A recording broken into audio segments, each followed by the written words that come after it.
오늘은 흔들리지 아니할 것들만 남기시는 하나님이라는 제목으로 열왕기서 강의 21번째 시간을 갖겠습니다. 우리는 계속해서 이스라엘의 세 번째 왕인 솔로몬 왕의 통치가 어떻게 진행되는지를 말씀을 통해 보고 있습니다. 지금 솔로몬 왕은 권력의 최정점에 위치해 있고 그의 통치에 그 누구도 감히 범접할 수 없는 절대 힘의 자리에 있습니다. 그러나 지난주 말씀에서 본 것처럼 솔로몬 왕의 통치력은 급격히 힘을 잃고 쇠락의 길을 걷게 됩니다. 이럴 때 쓰는 한자가 급전직하라고 하는 말입니다. 사정이나 형세가 걷잡을 수 없을 만큼 급작스럽게 전개된다라고 하는 뜻입니다. 자, 그런데 이렇게 상황이 급변한 원인이 무엇인가 하면 하나님의 마음이 솔로몬 왕에게서 떠났기 때문입니다. 오늘 본문 10절과 11절의 말씀을 다 같이 보시도록 하겠습니다. 이 일에 대하여 명령하사 다른 신을 따르지 말라 하셨으나 그가 여호와의 명령을 지키지 않았으므로 여호와께서 솔로몬에게 말씀하시되 내게 이러한 일이 있었고 또 네가 내 언약과 내가 내게 명령한 법도를 지키지 아니하였으니 내가 반드시 이 나라를 네게서 빼앗아 내 신하에게 주리라. 자, 하나님의 마음이 솔로몬 왕에게서 떠났습니다. 하나님께서 솔로몬 왕에게 주셨던 그 법도와 명령을 지키지 않고 다른 신을 따라가게 되자 하나님의 마음이 떠난 것입니다. 한 걸음 더 나아가 열왕기서 기자는 이렇게 증거하고 있지 않습니까? 본문 14절입니다. 여호와께서 에돔 사람 하닷을 일으켜 솔로몬의 대적이 되게 하시니. 자, 그리고 23절입니다. 하나님이 또 엘리아다의 아들 르손을 일으켜 솔로몬의 대적자가 되게 하시니. 자, 솔로몬 왕의 대적을 일으키신 분이 놀랍게도 여호와 하나님이십니다. 하나님께서 에돔 사람 하닷을 일으키시고 엘리야의 아들 르손을 일으키셨다. 여러분, 여기 처음 등장하는 에돔 사람 하닷은 누구입니까? 여러분, 솔로몬의 부친 다윗이 왕으로 등극했을 때 그 자신에게 반역을 일으켰던 부족이 바로 이 에돔이었습니다. 에돔이 반역을 일으키자 다윗이 자신의 군대 장관이었던 요압에게 명령합니다. 저 에돔 족속을 다 진멸시켜라. 요압 장군은 그 명령을 받들고 에돔의 남자들을 다 없애기 시작합니다. 무려 6개월 동안 전쟁을 치르면서 에돔의 남자들을 도륙합니다. 그때 에돔 왕의 어린 아들 이 하닷이 그 부친이 붙여준 신하와 함께 애굽으로 급히 피난을 떠납니다. 그러자 애굽 왕이 이 하닷을 받아주고 애굽의 왕이었던 바로 왕이 그 처제를 그에게 아내로 내어줍니다. 이 은총을 입어 하닷은 그 애굽에서 자라게 되고 또 그 황실에서 그 왕자들과 함께 성장하게 됩니다. 도망은 왔지만, 피난 와서 도망은 왔지만 무엇이 부족한 것이 없는 그런 상황입니다. 그러나 거기 계속 거할 수가 없어서 이제 시간이 되고 자기 조국으로 다시 돌아옵니다. 그런데 아이러니한 것은 이렇게 고국으로 돌아가서 장성한 에돔의 하닷이 누구의 대적이 되는가 하면 바로 솔로몬의 대적이 되어서 지금 솔로몬을 괴롭히는 것입니다. 이러한 일들이 어떻게 일어났고 전개되었는지가 오늘 보면 14절부터 35절까지 자세히 기록되어 있는데요. 본문이 길어서 다 읽지 못하고 요약해서 줄거리만 여러분에게 말씀드린 것입니다. 하나님께서 솔로몬 왕을 대적하기 위해서 바로 왕의 마음을 움직이시고 하닷의 마음을 움직였던 것입니다. 바로 왕의 호의와 그 왕궁 생활을 버리고 아버지의 원수를 갚으려고 이 하닷이 애굽에서 다시 이스라엘 땅으로 오는 것입니다. 자, 그런데 이렇게 상황을 만들어가는 분이 누구이신가 하면 하나님이십니다. 놀랍게도 하나님이십니다. 여러분, 이런 모습을 보면서 천하 만물이 다 하나님의 손에 의해서 움직인다는 사실 또한 볼 수 있어야 될 것입니다.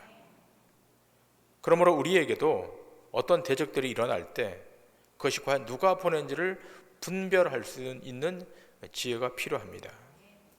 뿐만 아니라 엘리아다의 아들 르손이 솔로몬을 대적하지 않습니까? 본문이 짧아서 우리 다 같이 본문의 말씀을 보도록 하시겠습니다. 본문 23절부터 25절까지 말씀입니다. 하나님이 또 엘리아다의 아들 르손을 일으켜 솔로몬의 대적자가 되게 하시니 그는 그의 주인 소바 왕 하닷에셀에게서 도망한 자라. 다윗이 소바 사람을 죽일 때 르손이 사람들을 자기에게 모으고 그 무리의 괴수가 되어 다메섹으로 가서 살다가 거기서 왕이 되었더라. 솔로몬의 일평생에 하닷이 끼친 환난 외에 르손이 수리아 왕이 되어 이스라엘을 대적하고 미워하였더라. 자, 하나님께서 이번에는 엘리아다의 아들 르손을 일으키십니다. 이 르손은 그의 주인이었던 소바 왕 하닷에셀에게서 도망갔던 그런 자입니다. 자, 다윗 왕이 등극했을 때 이 소바 사람들을 토벌합니다. 자, 그때 이 르손은 자기 사람들을 모으고 어디로 도망가는가 하면 다메섹으로 도망갑니다. 여러분, 다메섹은 어떤 곳입니까? 수리아의 수도입니다. 이스라엘의 입장에서 보면 이 수리아는 적대국입니다. 자, 그런데 하나님께서 이 적국의 왕 르손을 일으켜 솔로몬 왕을 대적토록 만드는 것입니다. 그러니까 에돔의 하닷 왕, 수리아의 르손까지 하나님이 솔로몬을 대적하도록 하시는데, 이 르손뿐만 아니라 하나님은 솔로몬에게 가장 버거운 상대를 일으켜서 대적하도록 만드시는데, 그가 누구인가 하면 여로보암입니다. 이 여로보암은 여러분이 아시는 바와 같이 솔로몬의 측근 중에 측근입니다. 솔로몬이 가장 신뢰했던 신하 중에 한 사람입니다. 그런데 이 여로보암이 자기 죽은 솔로몬 왕에게 칼을 겨눕니다. 본문 26절 이하의 말씀입니다. 솔로몬의 신하 느밧의 아들 여로보암이 또한 손을 들어 왕을 대적하였으니 그는 에브라임 족속인 스레다 사람이요 그의 어머니의 이름은 스루아인이 과부더라. 그가 손을 들어 왕을 대적하는 까닭은 이러하니라. 솔로몬이 밀로를 건축하고 그의 아버지 다윗의 성읍이 무너진 것을 수축하였는데 이 사람 여로보암은 큰 용사라. 솔로몬이 이 청년의 부지런함을 보고 세워 요셉 족속의 일을 감독하게 하였더니. 자, 이 본문 26절에 기술된 바와 같이 여로보암은 솔로몬 왕의 신하입니다. 그리고 이 여로보암은 큰 용사, 대단한 장수였습니다. 솔로몬의 총애를 받던 그런 신하였습니다. 그런데 이 여로보암이 솔로몬 왕을 향해 칼을 뺐습니다. 자, 그런데 그렇게 하도록 누가 주도했다고 성경은 말하고 있는가 하면 여호와 하나님이 그렇게 하셨다고 기술하고 있습니다. 놀랍지 않습니까? 자, 그리고 이때 당시 선지자였던 아히야가 이 여로보암을 만나게 되고 여로보암을 만나면서 아주 상징적인 일이 발생하게 됩니다. 자, 본문 29절부터 33절까지 말씀입니다. 그 즈음에 여로보암이 예루살렘에서 나갈 때에 실로 사람 선지자 아히야가 길에서 그를 만나니 아히야가 새 의복을 입었고 그 두 사람만 들에 있었더라. 아히야가 자기가 입은 새 옷을 잡아 12조각으로 찢고 여로보암에게 이르되 너는 10조각을 가지라. 이스라엘의 하나님 여호와의 말씀이 내가 이 나라를 솔로몬의 손에서 찢어 빼앗아 10지파를 내게 주고 오직 내 종 다윗을 위하고 이스라엘 모든 지파 중에서 택한 성읍 예루살렘을 위하여 한 지파를 솔로몬에게 주리니 이는 그들이 나를 버리고 시돈 사람의 여신 아스타롯과 모압의 신 그모스와 암몬 자손의 신 밀곰을 경배하며 그의 아버지 다윗이 행함같이 아니하여 내 길로 행하지 아니하며 나 보기에 정직한 일과 내 법도와 내 율례를 행하지 아니함이니라. 당시 선지자가 아히야입니다. 이 아히야 선지자가 솔로몬 왕에게 칼을 겨누고 있는 이 여로보암을 만납니다. 만나서 뭐라고 이야기하는가 하면 하나님께서 내게 말씀하셨는데 10지파를 하나님이 내게 주라고 말씀했다. 자, 그러면서 이 아히야 선지자가 입고 있던 새 옷을 12조각으로 찢습니다. 그러면서 그 10조각을 여로보암에게 줍니다. 이 나라를 솔로몬의 손에서 찢어서 빼앗아서 10지파를 내게 주겠다. 이렇게 하는 이유가 뭐라고 기술하는가 하면 솔로몬 왕이 여호와를 버렸기 때문이라고 말합니다. 2번이나 경고했음에도 불구하고 솔로몬은 온갖 이방신을 숭배합니다. 그의 아버지 다윗과 같지 않아서 하나님이 심판하실 것이라고 말씀합니다. 자, 그러면 여러분, 그 10조각의 10지파가 누구입니까? 스크린에 올라올 겁니다. 루벤, 시므온, 이사갈, 스불론, 단, 납달리, 갓, 아셀, 에브라임, 므낫세. 10지파입니다. 자, 이 중에 여로보암이 핵심이었기 때문에 이 여로보암은 에브라임 지파입니다. 그래서 에브라임이 핵심 지파로 등장합니다. 물론 이러한 가혹한 심판이 진행됨에도 불구하고 다윗과 체결한 언약만큼은 유지되도록 하십니다. 본문 34절 이하의 말씀입니다. 그러나 내가 택한 내 종 다윗이 내 명령과 내 법도를 지켰으므로 내가 그를 위하여 솔로몬의 성전에는 온 나라를 그의 손에서 빼앗지 아니하고 주관하게 하려니와 내가 그의 아들의 손에서 나라를 빼앗아 그 10지파를 내게 줄 것이요 그의 아들에게는 내가 한 지파를 주어서 내가 거기에 내 이름을 두고자 하여 택한 성읍 예루살렘에서 내 종 다윗이 항상 내 앞에 등불을 가지고 있게 하리라. 솔로몬이 범죄했을지라도 다윗 왕과 맺은 언약으로 인해서 솔로몬 생전에는 나라를 나누지 않겠다. 솔로몬 사후에 솔로몬 아들의 시대에 나라를 찢어서 나누겠다고 말씀합니다. 자, 그런데 우리가 눈여겨보아야 할 것은 나라를 찢으시지만 솔로몬의 아들 르호보암에게 한 지파를 주시겠다라고 말하고 있지 않습니까? 그 지파가 어떤 지파입니까? 유다 지파입니다. 이 지파를 주시는 이유는 여호와의 이름을 두고자 택한 성읍 예루살렘에 등불이 항상 하나님 앞에 있도록 하기 위하여 왕족이었던 유다 지파를 여기에 두게 됩니다. 그래서 무엇을 유지하도록 하시는 것입니까? 다윗과 체결한 언약을 유지하도록 하시는 것입니다. 자, 그런데 이러한 내용이 선지자 아이야가 누구에게 말하고 있는가 하면 여로보암에게, 솔로몬의 신하 여로보암에게 이 말을 하고 있다는 거예요. 자, 그렇다면 이렇게 말한 내용이 비밀로 잘 이렇게 봉인되겠습니까? 지켜지겠습니까? 아닙니다. 당장 솔로몬의 귀에 이 메시지가 다 들어갔습니다. 솔로몬이 이러한 사실을 알게 되자 솔로몬이 칼을 빼서 여로보암을 죽이려고 합니다. 그러자 여로보암이 어디로 도망가는가 하면 애굽으로 도망가요. 그리고 솔로몬이 죽기까지 애굽에 거했다라고 성경은 기록하고 있습니다.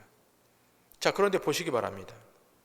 솔로몬은 그가 등극했을 때 애굽의 바로의 왕의 딸과 결혼을 합니다.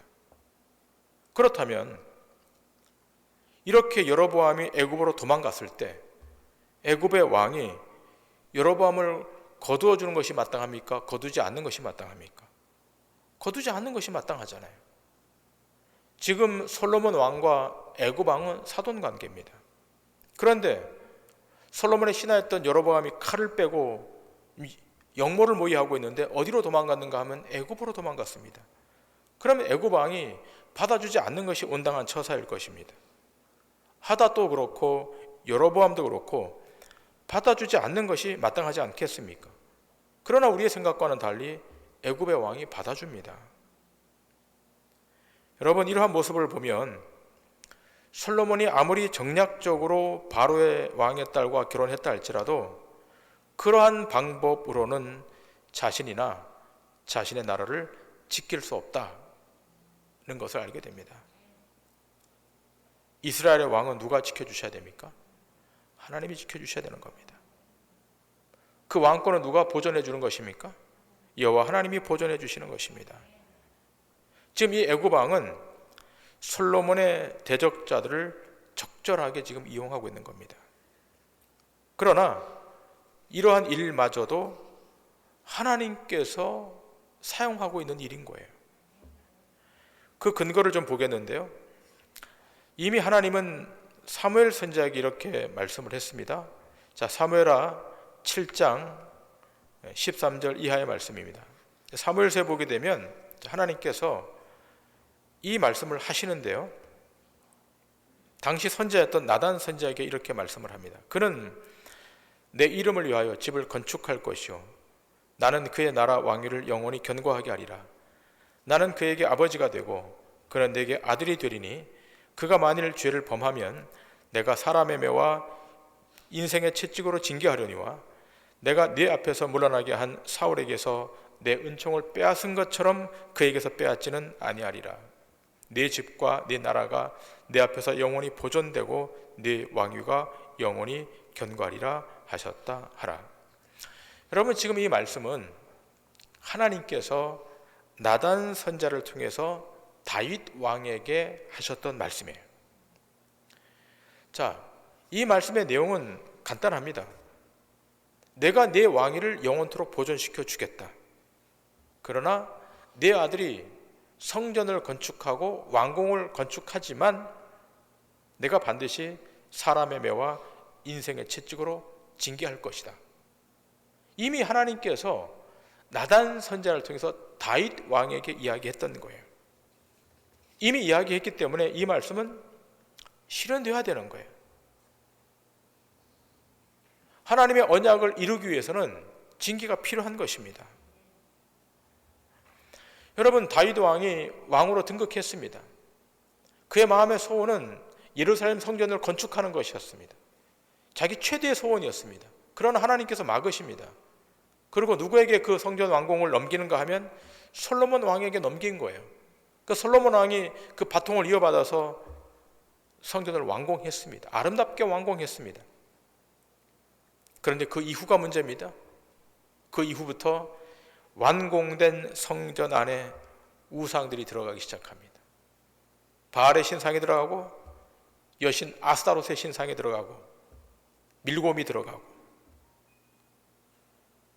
그러면서 타락의 길이 열리게 됩니다. 근데 하나님 어떻게 하십니까? 이미 나단 선지자에게 이미 이야기했던 이 언약을 이루셔야 되는 거예요. 드디어 채찍을 드는 겁니다. 징계하시는 겁니다. 하나님의 징계는 가혹하리만큼 시행됩니다. 어떻게 시행되죠? 나라를 완전히 멸절시켜버립니다. 북이스라엘은 BC 722년에 아수르에게 멸망시켜버리고 남유다는 BC 587년에 바벨론에게 멸절시켜버립니다. 역사 속에 이스라엘을 없애버립니다. 얼마나 가혹하게 하나님이 징계하십니까? 그러면 나라가 없어졌어요. 국가가 없어졌습니다. 그러면 다윗과 체결한 하나님의 언약은 어떻게 되는 것입니까? 나라가 망하면, 국가가 망하면 언약도 소멸되는 것입니까? 아닙니다. 나라와 민족은 멸절될지라도 하나님의 언약은 영원히 남게 되는 것입니다. 누가복음 1장 31절 이하 이렇게 기술되어 있지 않습니까? 보라, 내가 잉태하여 아들을 낳으리니 그 이름을 예수라 하라. 그가 큰 자가 되고 지극히 높으신 이의 아들이라 일컬어질 것이요 주 하나님께서 그 조상 다윗의 왕위를 그에게 주시리니, 예수에게 주시리니 영원히 야곱의 집을 왕으로 다스리실 것이며 그 나라가 무궁하리라. 나라는 멸절됐습니다. 바벨론 포로로 끌려갔습니다. 그러나 다윗에게 언약하신 그 언약은 어디로 이어지는가 하면 예수 그리스도에게로 이어지는 것입니다. 그 언약의 성취자, 언약의 완성자는 예수 그리스도이십니다. 그분이 하나님의 백성들을 통치하는 것이고 그분이 통치하는 나라가 영원한 나라임을 우리에게 증거해 주고 있습니다. 다윗도 죽고 솔로몬도 죽고 북왕조의 이스라엘의 왕들도 죽고 남유다의 왕조의 왕들도 다 죽습니다만, 그래서 나라가 멸절당합니다만 하나님의 언약은 영원한 것입니다. 본문 43절에 이렇게 기록되어 있지 않습니까? 솔로몬이 그의 조상들과 함께 잠에 그의 아버지 다윗의 성읍에 장사되고 그의 아들 르호보암이 대신하여 왕이 되니라. 솔로몬이 죽습니다. 그 화려했던 그 치적이 다 없어져 버리고 그는 저 세상으로 가게 됩니다. 자, 그런데요, 하나님께서 강력한 채찍을 들지 않습니까? 솔로몬 사후에 나라를 두 개로 쪼개십니다. 하나님의 징계가 드디어 시작됩니다. 강력한 암투들이 벌어집니다. 싸움이 벌어집니다. 여호와께서, 하나님께서 직접 대적을 일으키셔서 이 징계를 시행하십니다. 그런데 기억할 것이 있습니다. 이 징계는, 하나님의 이 징계는 완전히 망하도록 하는 징계가 아니라는 것입니다. 성경에서의 징계의 본뜻은 아들 만들기라는 뜻입니다. 여러분, 징계는 누구에게 하는 것입니까? 자기 자식에게 하는 것입니다. 자, 그래서 히브리서 기자는 이렇게 증거합니다. 히브리서 12장 6절 이하입니다. 주께서 그 사랑하시는 자를 징계하시고 그가 받아들이시는 아들마다 채찍질 하심이라 하였으니 너희가 참음은 징계를 받기 위함이라. 하나님이 아들과 같이 너희를 대우하시나니 어찌 아버지가 징계하지 않는 아들이 있으리요. 징계는 다 받는 것이오늘 너희에게 없으면 사생자요 친아들이 아니니라. 또 우리 육신의 아버지가 우리를 징계하여도 공경하였거든 하물며 모든 영의 아버지께 더욱 복종하며 살려하려 하지 않겠느냐. 그들은 잠시 자기의 뜻대로 우리를 징계하였거니와 오직 하나님은 우리의 유익을 위하여 그의 거룩하심에 참여하게 하시느니라. 무릇 징계가 당시에는 즐거워 보이지 않고 슬퍼 보이나 후에 그로 말미암아 연단 받은 자들은 의와 평강의 열매를 맺느니라. 그러므로 피곤한 손과 연약한 무릎을 일으켜 세우고 너희 발을 위하여 곧은 길을 만들어 저는 다리로 하여금 어그러지지 않고 고침을 받게 하라. 여러분, 하나님이 선택한 이스라엘 백성, 언약 백성이 비튼 길로 나아갈 때 반드시 하나님의 징계가 있습니다. 이 징계가 솔로몬 왕에게 지금 임하고 있고 그 후대에게 임하고 있습니다. 여러분, 우리는 이러한 징계를 통해서 무엇을 바라보게 되는가 하면 믿음의 주요 온전케 하신 예수만을 바라보게 되는 것입니다. 여러분, 이런 징계를 통해서 오늘 성경은 말하고 있지 않습니까? 의의 평강의 열매를 맺게 된다.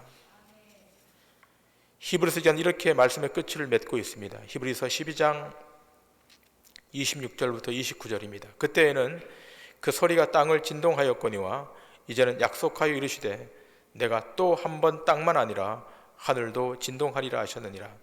이 또 한 번이라 하심은 진동하지 아니하는 것을 영존하게 하기 위하여 진동할 것들 곧 만드신 것들이 변동될 것을 나타내심이라.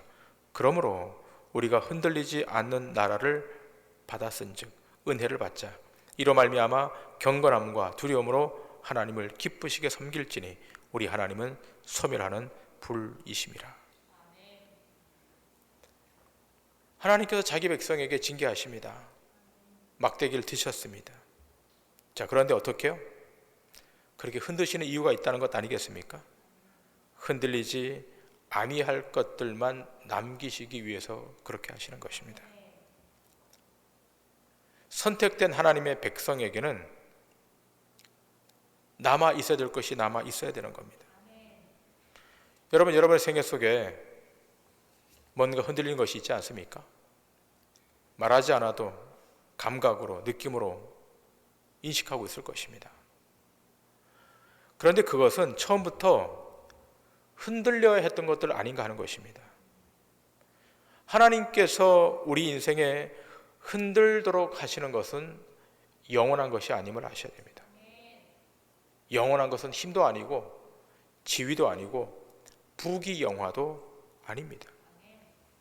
오늘 말씀에서 본 것과 같이 다윗과 체결한 언약, 신자된 여러분과 체결한 하나님의 그 언약, 그것만이 영원한 것입니다. 그 언약 안에만 그리스도의 생명이 있고 그 언약 안에만 소멸되지 않는 구원이 있는 것입니다. 오늘 우리가 이 언약을 붙들고 살아가는 것입니다. 흔들리지 아니할 것들만 남기시는 하나님의 그 신실함, 성실함을 여러분 믿으시고 오직 하나님만 바라보시며 믿음의 길을 계속 걸으셔서 단 한 명도 세상 앞에 실패치 마시고 믿음으로 일어나셔서 세상 앞에 승리하시기를 주님의 이름으로 간절히 축원합니다.